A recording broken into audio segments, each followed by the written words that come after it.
अभी हमने के जैविक प्लांट पे आ गए बानी सा। देखिए रुआ के दिखाओ तनी, ये जो जैविक होला जो ना हमने के अपना तरीका से बनावे नहीं सा, जो रुआ वर्मी कंपोस्ट जना के कहल भी जाला। देखी ये गोबर से और हमने के अलग अलग तरीका से आदमी बनावेला, जैविक डाल के, केला के पौधा डाल के, हल्दी डाल के। और देखी तो अपना यूज खाती अभी तो गवर्नमेंट सप्लाई नहीं खेले, लेकिन हमने के अपना यूज खाती अलग अलग जगह के किसान लोग हमारे लगे से लेके जाला, तो उनका रिजल्ट भी बहुत बढ़िया। हम खुद भी अपना फॉर्म में यही यूज करें नहीं, तो कोशिश बा कि वर्मी कंपोस्ट ही यूज करे के चाहिए। माने कहे के मतलब जी ई जैविक बनावे के पद्धति के बा कौना तरीका से रोल बनाई? देखी पद्धति ई बाटे कि एकरा के पहले रुआ जो बाटे या तो छोटा सा एगो बेड सिस्टम बना ली। अच्छा। या सरफेस एरिया में एकरा के एक जगह मतलब एमे लेयर बाय लेयर, जिसे कहे के मतलब कि नीचे गोबर डाल दी, ऊपर केला का पौधा जलकुंभी डाल दी, ओकरा ऊपर से फिर गोबर डाल दी, और ऊपर से केचुआ डाल के, हल्दी पाउडर डाल के, चोकर डाल के पानी के थोड़ा सा स्प्रे करे के पड़ी। और धीरे धीरे रुआ के अपन फंक्शन करत करत करत करत लगभग रुआ के 30 दिन में वो रिजल्ट दे दी। अच्छा, मैंने गोबर केचुआ प्लस हल्दी पाउडर हो गई। अच्छा। केला के पौधा हो गई। अच्छा। मतलब एगो चीज ई समझे कि वर्मी कंपोस्ट ओकरा कहल जाला जो पूरी तरह से हाउस होल्ड वेस्ट हो गई। अच्छा। हाउस होल्ड वेस्ट जिसे कहे के मतलब कि हमनी के घर के जौन भी साग सब्जी बाटे, या जौन भी खेत के साग सब्जी बचत आते, ओकरा के ले आके में डाल दी, तो टोटल रुआ के वर्मी कंपोस्ट कर दी। अच्छा, तो मैंने एक बेनिफिट क्या होला? देखिए बेनिफिट ये होला कि जहाँ हमनी के खेत में जौन खेत हमनी के जिसे नोनी माटी हो गई बा या बंजर हो गई बा, अगर पहले से आदमी इतना ना अंग्रेजी खाद देता गई बा कि हमनी के खेत के हेल्थ पूरा तरीके से खराब हो गई बा। अच्छा। जौना के दुरुस्त करे खातिर वर्मी कंपोस्ट एक मात्र ऐसा सहारा बा, बाकी कोनो सहारा नहीं है। अच्छा, रोल मैंने बना के बेची ले तो कितना में केंग कैसे बेची ले? देखिए हमनी के 440 केजी के पैकेट 250 रुपये में, और 50 केजी के पैकेट 300 रुपये में सप्लाई करनी। अच्छा, तो मैंने कोनो के मैंने जैविक के राउर कंपनी के नाम हुई ना? जी, हमारे जैविक रुआ पूरा छपरा जिला में सिंह वर्मी कंपोस्ट के नाम से जाला। एक बार फिर से बताइए। पूरा छपरा जिला में हमारे जैविक सिंह वर्मी कंपोस्ट के नाम से जाला। अच्छा। पूरा छपरा जिला में एगो हम ही लाइसेंस होल्डर बानी। अच्छा। जैविक सप्लायर। राउर नाम का पड़ी? हमारा नाम अविनाश कुमार पड़ी, हमारे पिताजी का नाम रामेश्वर सिंह। अच्छा। नमस्कार, रोगा देखते नहीं विंसा मीडिया। आज हमने का आयल बनी सो बनियापुर के हरपुर कराह में इतना नया तरीका से खेती जो है बहुत जगह हो रहा बा। यहाँ भी बहुत सारा खेती नया तरीका से ऐसा होता कि लोग बेकार जहाँ तहाँ घूमता कि भाई नौकरी नहीं के। यहाँ देखा मैंने यहाँ देख के पता चली कि खेती से भी लोग अच्छा इनकम कर सकता। हमने आज पहुँचल बनी से कराह में जहाँ मशरूम के खेती होता, तो पता करे के चेष्टा करें कि एकर कैसे और केंग इनकम बा, केंग एकर कौना ढंग से एकरा के उगावल जाता। तो अब हम बात करें मशरूम के किसान, मशरूम के खेती करे वाले जिन बानी जी। आपन नाम का पड़ी? जी, मेरा नाम अविनाश कुमार है, मेरे पिताजी का नाम रामेश्वर सिंह है। अच्छा, अब स्वागत बा हमरा चैनल में। रउआ मशरूम के खेती चालू कैले बनी, एक और केंग सिस्टम बा, केंग एकरा के उगावल जाता, का लाभ बा का घाटा बा, एकरा बारे में तनी सा बताएं। देखिए हमने के एकरा पहले वेस्टर के लिए नहीं सा, खैर एकरा बा अभी हमने के मशरूम बटन मशरूम के फार्म आदमी लगेले बा, लेकिन एकर लागत जन बाटे तो देखिए अलग अलग अपन मेथड बाटे। जैसे बहुत लोग मुर्गी के बीट से भी तैयार करेला, लेकिन हमने के डीएपी वगैरह से और चोकर और खड़ी जो होला ओकरा से आदमी बनैले बा। एमे थोड़ा सा लागत ज्यादा रहेला, लेकिन ओवरऑल एकर जोन इंक्रीजमेंट बाटे जोन रुआ मतलब रुआ कहीं जे माने मनी बैक बाटे तो बहुत बढ़िया रिजल्ट बाटे, मार्केट भी अच्छा खासा बाटे। और रुआ सबसे बड़का चीज बाटे कि प्लस पॉइंट की रुआ कैश बिजनेस बाटे, जिसे और सब धंधा नहीं है कि उधार बाकी वाला बिजनेस नहीं है। अभी तो मोटा मोटी रोवन के कितना दिन से माल निकल रहा बा? हमार लगभग रुआ अभी 20 दिन से हमार ऊपर हो गई मशरूम निकला था। अच्छा, और कितना दिन तक चली? अभी तो रुआ मोटा मोटी हमारा लगे और 15 से 20 दिन अभी हमारा लगे मशरूम निकली। 15-20 रोज और निकली जी। एकर लगा माने लगावला कितना दिन हो गई? शुरुआती जब फर्स्ट बैग रुआ तैयार करनी ओकर कितना समय लगा? देखिए टोटल जो मशरूम का फार्मिंग के जो सिस्टम बाटे वो 3 महीना का होला। टोटल रुआ बैग तैयार करे से लेके भूसा फुलावे से लेके और फसल काटे तक के टोटल प्रोसेसिंग 3 महीना का होला। एक अंदर हुआ फ्रूटिंग से लेके और बैग प्रोसेसिंग, केसिंग वगैरह सारा चीज की तरीका यही में बा। 3 महीना में 3 महीना लागी जाना में रुआ के फसल दी लगभग 1 महीना ना जी। 1 महीना से 1.5 महीना मौसम के अनुकूल बाटे। टेम्परेचर मेंटेन रखें, 2 महीने भी फसल दे सकता, 1.5 महीने एकदम फर्स्ट क्लास वाला के फसल दी, कोनो प्रकार के इमेज ही नहीं खे। मोटा मोटी कितना टेम्परेचर में ई उगी? देखिए पहले जब हमनी के बैग जना खड़ी भूसा फुला के जना खड़ी बैग रखाला, वो घड़ी एकरा टेम्परेचर चाहिए 20 से 25। 20 से 25 जी। अच्छा। ओकरा बाद धीरे धीरे जब एकर छोटा छोटा जन एकर स्पम होला, जौन बिया होला, उ जब डला जाई और जब धीरे धीरे माइसेलियम जब बने लगी, तब रुआ देखें कि थोड़ा थोड़ा सा पीनट आवे लगी, मतलब जन मशरूम होला ओकर छोटा छोटा सा दाना निकले लगी। अच्छा। तो वो घड़ी रुआ टेम्परेचर कर देवे के पड़ी डाउन, मतलब 14 से 18 डिग्री के टेम्परेचर में रुआ लेके चलावे के पड़ी। तो वो मौसम बहुत अनुकूल होला मशरूम खातिर, बहुत बढ़िया फसल निकली। अच्छा, तो मतलब टेम्परेचर डाउन करे खातिर रोलिंग कौन पद्धति अपनावे लोग? देखिए अभी तो हमारा लगे विदाउट एसी हम लगेले बनी। अच्छा। तो हमारा लगे गोडाउन बाटे, सीमेंटेड गोडाउन हटे, तो हम तय में दिन भर में लगभग 8 से 10 बार मतलब पानी के स्प्रे करनी बाहर से, अंदर से ना, बाहर से, ताकि जो अंदर के टेम्परेचर बटन मेंटेन हम कर सकी। मतलब दीवार का बाहर से? जी जी। अच्छा अच्छा। बाहर हमनी के पानी मार दी सका कि हमारा लगे अभी एसी की व्यवस्था नहीं थे। अच्छा। हमनी के फर्स्ट ट्रायल में बानी सा ई देखे खातिर कि एकर मतलब प्रॉफिट का बा, हमारा लगे रिजल्ट बहुत बढ़िया बाटे। एक बाद अगर हम भगवान चाहिए तो हम एसी जरूर लगाएं। अच्छा, कहीं कहीं तो हम देखे नहीं कि नीचहों से लोग पानी मारेला। जी जी। तो ओकर प्रोसेसिंग होला, जैसे मशरूम रुआ मान ली कि मशरूम अगर हम 10 किलो अपना फार्म में से 10 किलो मशरूम निकाल लेनी, तो 10 किलो हमरा पानी देवे के पड़ी, तो ओकर मात्रा होला, जैसे 2 बार 3 बार करके, तो वो पीरियड में पानी दियाला। अच्छा अच्छा। तो ओकर अलग अलग तरीका बाटे मशरूम के। अभी रोल कितना बैग तैयार बा? मोटा मोटी हमारा लगे अभी 650 से 700 बैग बा। अच्छा, एगो बैग से कितना मशरूम निकल सकता मतलब एक बार का बुआई में? देखिए एक बार के बुआई में जैसे अगर वही रहल टेम्परेचर के अनुकूल, तो रुआ 2 किलो 2.5 किलो मशरूम आराम से रुआ निकाल ले एक बैग में। अच्छा। और वहीं तक रुआ लोग के एह फॉर्म में माने कितना मशरूम मोटा मोटी निकल चुकल बा, अंदाज तो होई एगो? देखिए वजन के तो अंदाज नहीं, अमाउंट के अंदाज बा, काहे कि अभी अमाउंट जोड़ के रख ले बा कि कितना के अमाउंट में निकल बाटे। तो मोटा मोटी हम अभी मशरूम में से बेच दिल बानी 30+ से मशरूम बेच दिल बानी। 30,000? जी। अच्छा। आ ई मशरूम के जौन रुआ लगावे के सिस्टम बा, एमे खर्चा मोटा मोटी कितना बाटे? माने ई राउर है ऊपर वाला जौन बाहर ई बाटे, एकरा के छोड़ के जौन मशरूम के जैसे बैग पर कितना खर्चा बाटे मोटा मोटी? देखिए मोटा मोटी कंपोस्ट पे हमार खर्चा लगभग 40+ पड़ी, का है कि हम थोड़ा सा अलग तरीका से बनैले रहनी है। तो फर्स्ट टाइम रखा तो थोड़ा सा हमारा लागत खर्च ज्यादा रखा, और हम कहीं से ट्रेनिंग भी नहीं के लिए हमारा लगे थोड़ा सा एक्सपीरियंस के भी कमी रहे, तो थोड़ा सा लागत खर्च ज्यादा हो गई बा। लेकिन एक बाद हमारा लागत खर्च कम हो जाए, काहे कि अब हमारा लगे एक्सपीरियंस हो गई बा, नॉलेज हो गई बा।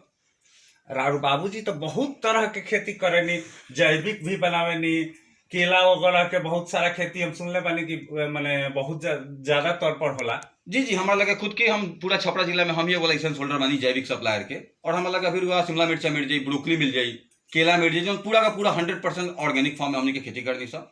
जैविक रुवल केना बनावेनी, थोड़ा सा ओकरा बारे में बताएं। देखिए फर्स्ट ऑफ ऑल हमने के जो गोबर होला, तो गाय के गोबर होला, उनमें हल्दी पाउडर, चोकर, अलग अलग मतलब बहुत सारा उनमें चीज डलाला। केला के थम, जलकुंभी में नाइट्रोजन बहुत ज्यादा होला, जना खातिर हमने के यूरिया खेत में डाले नहीं सा।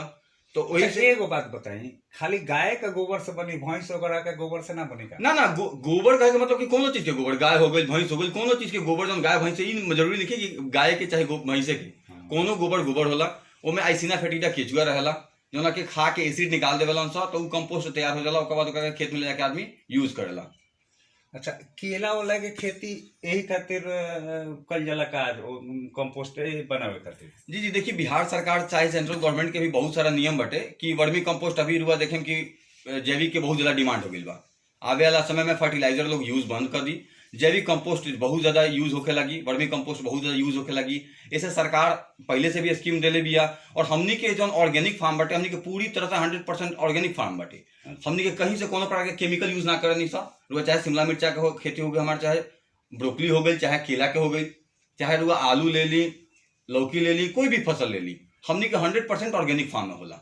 अच्छा, तो मतलब कीड़ा उड़ा खातिर भी रोवा लोग माने दवाई वही ना यूज करेनी ना? हमनी के देखिए हमनी के अपन तरीका बाटे, जो के कीड़ा के मारे के भी अलग अलग हमनी के अपना तरीका से बाटे, जो हमनी के यूज के लिए बनी सा, अपन तरीका से हमनी के खुद खाद बनावे नहीं सा। कीड़ा खातिर रोवा लोग का करेनी? ये कीड़ा खातिर तो अलग अलग तरीका बाटे, लहसुन के पेस्ट हो गई, और भी बहुत सारा चीज बाटे, जो रुआ के कबो हम डीपली बढ़िया से बता दें। वो अलग अलग चीज यूज कर जाला, जना से हमनी के कीड़ा मारनी सा। नीम के पत्ता हो गई, ओकरा बॉयल करके, भाट के पत्ता हो गई, ओकरा बॉयल करके आदमी यूज करेला, बनावेला। अच्छा, तो कीड़ा ना लगी ना। रोवा लोग के ब्रोकली निकल रहा जी बा। ब्रोकली हमारा लगे 1 महीना से निकला था, शिमला मिर्चा हमारा लगे 1 महीना से निकला था। अच्छा, ब्रोकली के अपने यहाँ सप्लाई यहाँ बढ़िया बा। जी देखिए, पहला बात कि लोग तो पहचानत ना रहे, धीरे धीरे लोग जाने के शुरू कैलक। मार्केट अच्छा नहीं खे, लेकिन थोड़ा बहुत बा, तो आदमी प्रयास में बाटे कि धीरे धीरे जब लोग जान जाई तो अच्छा खासा इनकम होखे लगी। ब्रोकली के तो मोटा मोटी बढ़िया रेट मिलत बाटे सब जगह। देखिए रेट तो बढ़ले बाटे, लेकिन हमनी के बानी सा देहात में, देहात के लोग चिन्हत नहीं खे, यही से रेट थोड़ा कम मिलेला। लेकिन ठीक बा, फिर भी ओवरऑल सब मिला जुला के बढ़िया बाटे।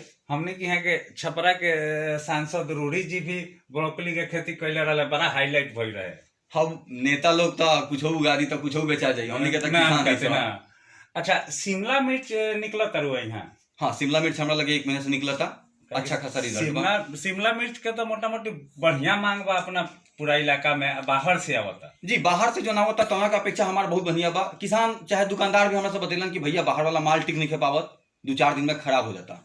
लेकिन राउर मरीचा 10 दिन 15 दिन हमारा लगे रह जाता, बिना कोनो फ्रीजिंग के सिस्टम नहीं खे दुकानदार लगे, ओकरो लगे मरीचा हमारा आराम से 10 दिन स्टे कर जाता, कोनो प्रकार के दिक्कत नहीं आवत। माने 10 दिन तक रखाई कोनो दिक्कत नहीं को में। जी देखिए, हमनी के बस बताइए है ना कि हमनी के टोटल 100% ऑर्गेनिक फार्म में खेती करनी सब। तब केमिकल जो यूज हुई तो जानते बानी कि आदमी गरीब पहले के लोग 100 साल जियत रहे, यही लोग खा के 100 साल 150 साल जी जाए, आज आदमी 50 साल जियल मुश्किल हो गई बा।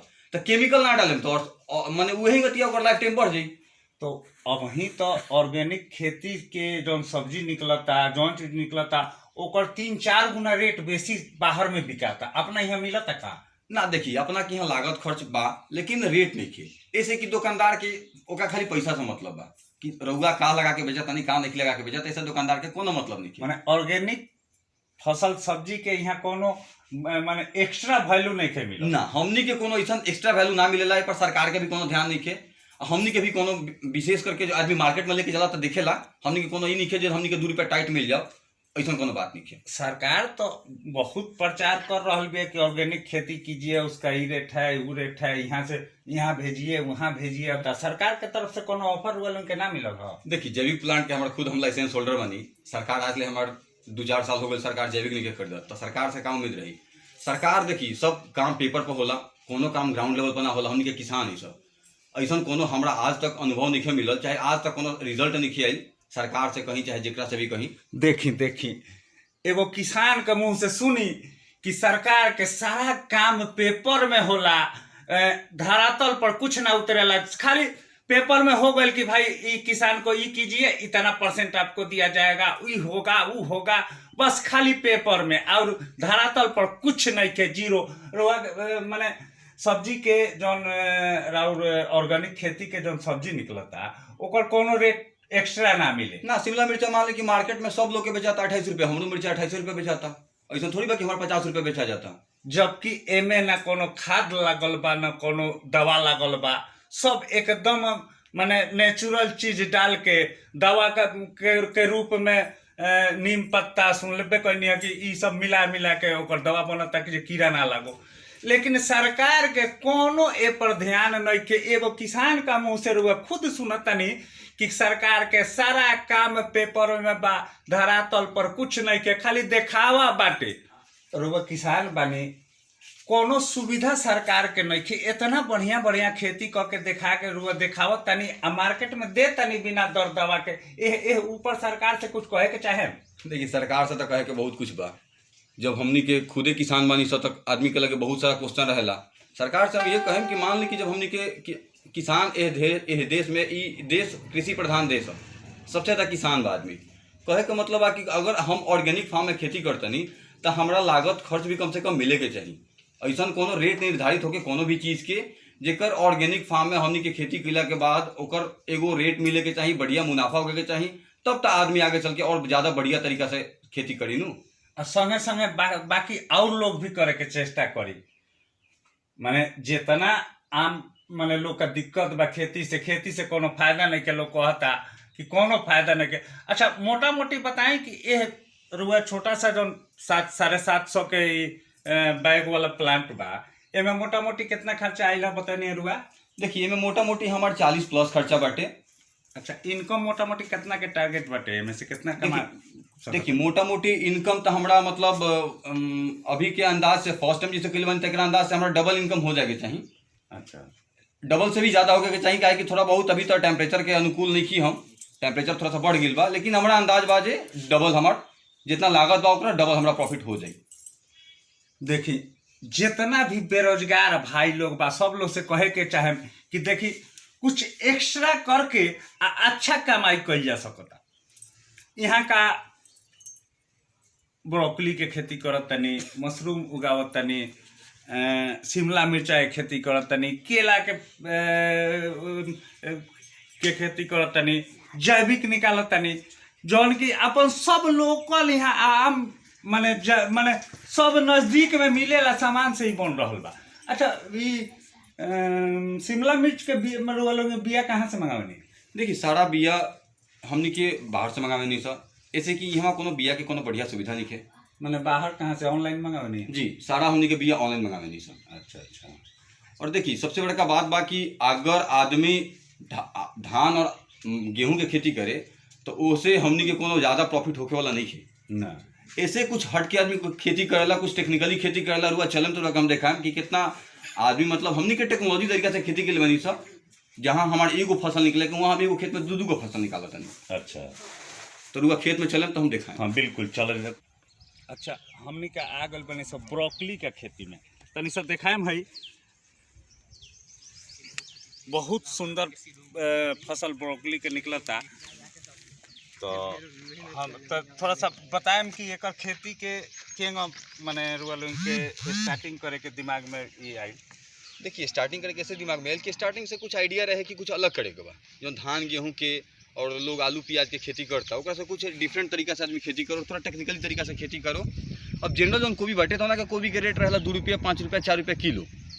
और ब्रोकली में सबसे बड़ा चीज़ बा कि प्रॉफिटेबल ही होला कि रुआ जौन जनरल कोबी होला सफ़ेद वाला जना के कलीफ्लावर कहल जाला, तो वो जौन हो गया के बाद ओकरा काट के फेंक दियाला। लेकिन ब्रोकली में का बा कि अगर जड़ ना कटाए, अच्छा। एगो पेड़ में 3 गो 4 गो बढ़िया फसल दी रुआ के। अच्छा अच्छा। जिसे रुआ में से एगो फसल काट लेनी, उसके बाद फिर साइड से पचकी दी और फिर रुआ में एगो फसल निकली, ऐसे ही से करके रुआ के 3 गो 4 गो फसल दी। तो कहे का मतलब है कि जनरल को भी अगर हम 10 रुपया भी किलो बेचनी तो उससे हमारा उतना प्रॉफिट ना है जितना हम एगो ब्रोकली से हम कमा लेनी। तो अच्छा, तरीका ये बटे। एमे और है देखत तनी केला के पेड़ बा जी। कहे का मतलब बाटे कि अगर हम खाली केला लगा के अपन खेत छोड़ देती तो हमारा खेत खाली रह जाई। तो थोड़ा सा हमने के टेक्निकली यूज करनी सर कि अगर हमारा केला के टिश्यू छोटा छोटा बाटे तो ओकरा बढ़े में हमारा 6 महीना लग जाई, तब तक हमारा खेत रह जी खाली। और कोई भी फसल 3 महीना का 4 महीना का फसल होला तो यही में कहे ना कोई भी काट ली, तो वह तरीका टेक्निकली थोड़ा सा यूज करके हमने के ब्रोकली लगा देनी सर। आम किसान के का विचार बा कि गेहूँ बुआ गईल तो कटाई तो धान बुआई, धान कटाई तो गेहूँ बुआई, मकई बुआई, माने एगो फसल कट जाई। लेकिन यहाँ देखी है ब्रोकली बा, ब्रोकली में केला लगावल बा, आ केला के फसल जब ले तैयार होई बड़ा होई तले ब्रोकली बो धल बा, जाना से नीमन मुनाफा जितना दिन के केला के फसल से तैयार होई ताले 3 साल के फायदा जौन इस जमीन से होखे वाला बतावना के फायदा ही खाली ब्रोकली से ले लिए। फायदा माने लागत खर्च एक टोटल एक से आ जाई और रह जाई केला जौन माने पूर्ण मुनाफा ही रही। है देखी है जे एमे से 2 गो कट चुकल बा ना जी। जी एमे से 2 गो काट ले आ फिर है तैयार हो रहल बा, माने एगो ब्रोकली का पेड़ में 2 गो 4 गो फसल होला। मिनिमम रहुआ कम से कम 4 फसल बढ़िया दी, 4 गो फसल खूब बढ़िया दी, ओकर बाद अपना जनरली यूज खातिर एगो फसल रही। जनरली खातिर केला बाद में रह जाए ना जी। जौन केला से कमाई हो तो शुद्ध मुनाफा में रही। जी अभी जौन हमारे केला के जौन हम खर्च लागल बा हाँ। तो हमारा ब्रोकली दे दी। हाँ हाँ। केला के हमारा लागत खर्च ब्रोकली से हम निकाल लेम। अच्छा केला एमे कितना दिन रही? केला रुआ हम एमे 5 साल रखें। 5 साल? जी। तो हमारा तो लागत है कि 5 साल के इस जमीन के जौन और खेती से आय होई तो और है ब्रोकली खाली ओसे हो जाए 5 साल के खर्चा दे दी जमीन के। देखी जौन हम माने जनरली जौन हमारे 14 महीना में हमारे केला का पौधा तैयार होगी, तो 14 महीना जो हमारे खेत खाली रही ओकर प्रॉफिट खाली हमारे ब्रोकली दे दी। और रुआ के हम एगो चीज़ और दिखाएं कि बाकी बगान वाला लोग एक ही गो केला बोएला, लेकिन हम खाली वर्मी कंपोस्ट के दम पर हम एक जगह 2 गो केला का पौधा अच्छा, लगले बानी। शुरुआती है 2 गो पेड़ लगेले बने ना जी। अब केला तो जैसे एगो बुआ जाला तो वजह बहुत सारा निकलेला, लेकिन हमनी के स्टार्टिंग में 2 गो फसल निकालम सर। एक साथ हम 2 गो पौधा निकालें और दोनों के फसल रुआ सेम मिली देखे के। अच्छा, एगो रोपाई तो जब ले तैयार होई ओकरा बाद दूसर का तीसर का वजह निकली, यहाँ एक साथ में 2 गो तैयार हो जाए। जी, हम पहला साल हम एक साल में एक साथे 2 गो फसल निकालें, एक बाद हम अपना प्लॉट में एगो करें। ऐसे कि हमार लागत खर्च भी तो निकले के चाहिए। हम किसान हैं, थोड़ा अगर टेक्निकली यूज ना करें तो हमार लागत खर्च भी ना निकल पाई। ऐसे हम एक साथ 2 गो पौधा लगैले बानी और दोनों हमार एक साथ फसल दे दी और बाद में हम एकरा के सिंगल लेके चले। अच्छा, ओकरा बाद सिंगल रह जी, माने एगो पेड़ तर एगो 2 गो पेड़ रह जाला, बाकी सब काट दिए। जी, बाद में हम एक गो पेड़ छोड़े। अभी हम एकरा के पहला साल बाटे तो 2 गो फसल काट लें, एक बाद हम एक गो पेड़ छोड़ के चलें। अच्छा, है देखिए, है ब्रोकली बा, शिमला मिर्च बा, शिमला मिर्च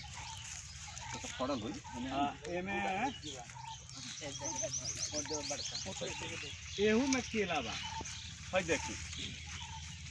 देखिए शिमला मिर्च तैयार हो रहा बा।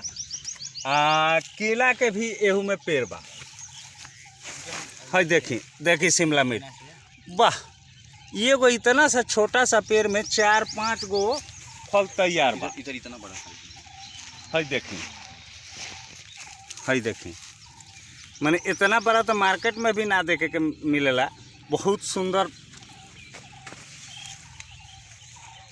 शिमला मिर्च के खेती बा, एहू में भी केला बा। प्लास्टिक देले बनी लोगिन, देखी प्लास्टिक देवे के रीज़न बा मल्चिंग करके बोल भाई से कि शिमला मिर्च पर थोड़ा सा कीड़ा के अटैक ज़्यादा होला और दूसरा का कि मान ली कि घास जौन बाटे तो शिमला मिर्चा का पौधा के घेरी ना, यही से हमने के मल्चिंग दे दिलवाई सा ताकि हमार लागत खर्च जौन बाटे जौन हमार मतलब जौन मजदूरी पर हमार लागत खर्च आई तो हमार कम गिरी और हमार फसल भी बढ़िया निकल जाई। यही से हमने के मल्चिंग के लिए साफ सफाई के जौन लेबर मजदूर लागेला तो कम लगी। जी, साफ सफाई के जौन हमार हमेशा सोहनी कटने के जौन मजदूर लगी तो हमार एकदम कम लगी और हमार फसल भी बढ़िया निकली। वाह, अलग से प्लास्टिक आवे लगा, प्लास्टिक जौन जनरल मार्केट में प्लास्टिक जौन आवेला उ लाग सकेला कि अलग से ना? देखिए जनरल जौन मार्केट में प्लास्टिक आवेला ओकरा से डिफरेंट प्लास्टिक होला। ई रोल टाइप के आवेला, ई पतला रहेला, थिकनेस एकर ज़्यादा होला और ई फ्लेक्सिबल होला, तो एकर थोड़ा सा मजबूती बढ़िया रहेला, एकर टिकाऊ होला। यही से ही प्लास्टिक हमने के लगावे नहीं। अच्छा, ई तो महंगा आवेला का केंगा आवेला? ना, महंगा ना आवेला, सस्ता ही आवेला एक तरह से। बहुत तरीका से बहुत तरह के खेती रउआ यहाँ हो रहल बा। माने देख के तो मन गदगद हो गईल। रउआ हमरा दर्शक से का कहे के चाहतनी, हमरा चैनल के द्वारा हमरा चैनल के दर्शक से का कहे के चाहतनी? देखिए, हम तो रुआ माध्यम से हम ये कहे के चाहें हर एक किसान के कि हमेशा कुछ बेहतर प्रयास करे के चाहिए, कुछ अच्छा तरीका से मतलब सीखे के चाहिए, कुछ नया करे के चाहिए। अब जैसे देख ली हम एक बार सेब के एगो पौधा लगा के ट्रायल में बानी। वाह, सेब के पेड़ है जी, सेब के पौधा हटे कि रिजल्ट का बाटे। एक बाद अगर हमारा फसल पर होता, यहाँ मिट्टी पर होता तो हम एकरा के भी प्रयास करें बढ़ावे के। सुने के मिलल बा गर्म मौसम में भी सेब हो रहल बा, इहे देख के रुआ लोग लगैले बानी। जी, इहे देख के हमहू 2-4 गो पौधा लगा के अब की बार ट्रायल में बानी कि थोड़ा सा देखल जाओ कि रिजल्ट का बाटे। एक बाद अगर जैसन होई, अगर मौसम के अनुकूल रही तो हम एकरो के फार्म में बढ़ाएम हम अपना। अच्छा, इस सेब के पेड़ है? जी, इस सेब के पौधा है। कितना दिन भइल लगावला? अभी तो मोटा मोटी 10 दिन होता हमरा लगावला। अच्छा, बढ़िया से लाग चुकल बा? जी, माने पर कल निकल रहा? जी, बढ़िया से पूरा बढ़िया तरीका से लाग गई बा। एमे कोनो प्रकार के अथी नहीं है, अभी बढ़िया तरीका से का ग्रोथ बाटे। आगे देखल जाता रिजल्ट अगर कितना बढ़िया निकलता। देखी यहाँ सेब लागल बा ट्राई में कि कैसन हो रहा बा। एगो पेड़ सेब के भी लगा के यहाँ का प्रयास कैले बनी कि आगे एक माने का रिजल्ट आवता देख के एक बाद खेती एक के बढ़ावल जाए। वाह, बहुत सुंदर। हमार प्रयास कैसन रहल रुआ थोड़ा सा कमेंट करके जरूर बताएं। जय जवान जय किसान।